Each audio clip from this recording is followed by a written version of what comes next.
You wouldn't think that rich people make financial mistakes, but unfortunately they get rich and then they adopt an entirely different set of financial rules that got them there in the first place. And what I'm going to do in this video is I'm going to break down the 3 biggest mistakes that rich people make.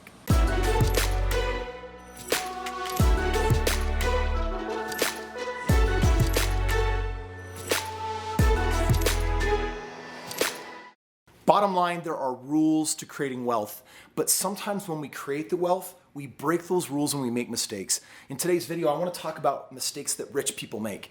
And I want to tell you about some of the mistakes that I've made, but I want to share with you mostly the mistakes that I've observed my mentors make and people that I look up to.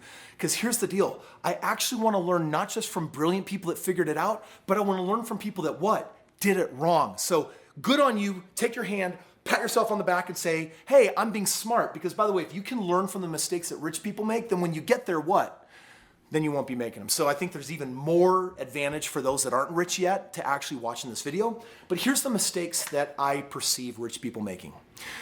You work hard, you start a business, you're taking risks, you're doing things, and you figure out enough of the games of life that you actually get enough money to call yourself wealthy. Maybe you have stockpiled a few $1,000,000. This is the number one mistake that I see rich people make. Number one, they invest in cash.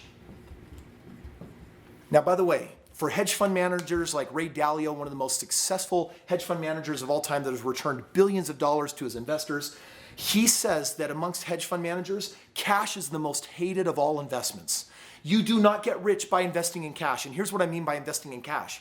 Putting money under a mattress or taking money and actually hoarding it in a bank. Do you understand there's this thing called inflation? Every year your money loses value between 3 and 4%.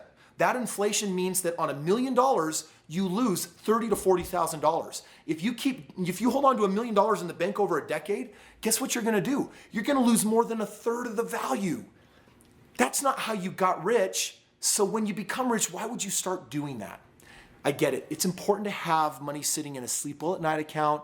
It's important to have a security bucket. I'm not talking about that. I'm talking about I want to be safe, so I'm going to keep my money in the bank. That in and of itself is a stupid investment, and you've changed the rules. You did one thing to get rich, and now you're doing things different, and often scarcity is behind this. Like, now that I made the money, I don't want to lose the money, and that's the mindset, how you shift the rules, that causes a lot of people to erode it and deteriorate it and basically one day lose it. Second mistake that they make.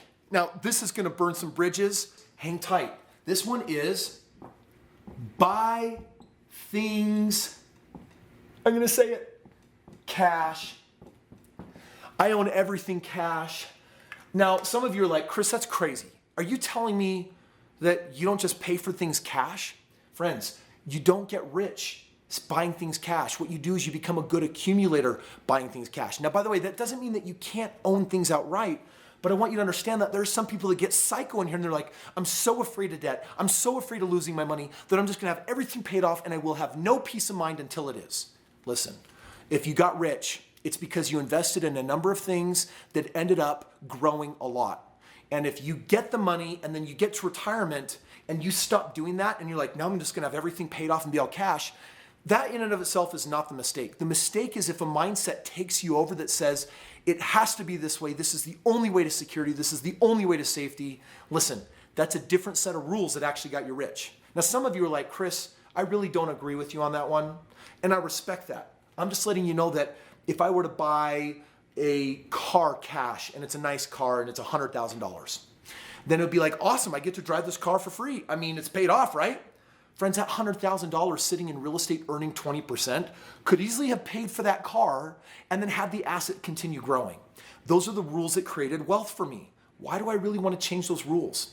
Again, it's not about it's bad to get out of debt. It's you've got to understand why you're doing it, because you can get dominated by that mindset and it can start jading all your decisions. Probably a different set of rules that got you rich in the first place. And number 3, this might be the worst one of them all.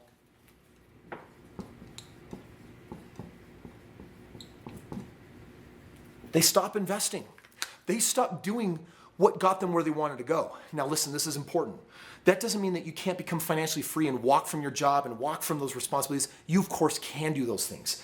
But when you stop altogether what you were doing to grow your money, to invest it, bottom line, I hope what you're seeing here is that when you change the rules, then all of a sudden you can't expect what you have to do what it did in the past.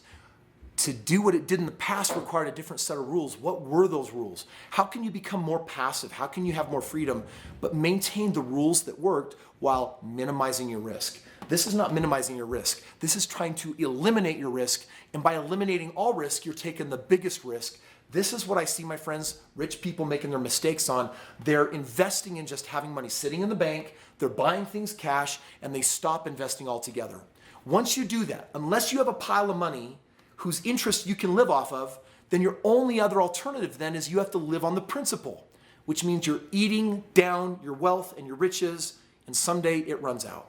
You put your posterity at risk. You put your legacy at risk. There was something you could have done for the next generation, 10 generations after, but if you're doing one of these three things or all three of these things, you could be jeopardizing your entire legacy. So friends, don't make those mistakes. And by the way, I got a little message hanging tight at the end here for some of you. Are like, dude, I want to have those first world problems. I want to be rich and actually look at potentially making mistakes. How do I get rich in the first place? Check this out. Hey, thank you so much for watching this video. You can subscribe if you want to get to know more of the different topics and things that I talk about that can help you avoid the pitfalls and trial and error that the poor make and that the rich and the wealthy make, so that ultimately you can be financially better off and live a fantastic life.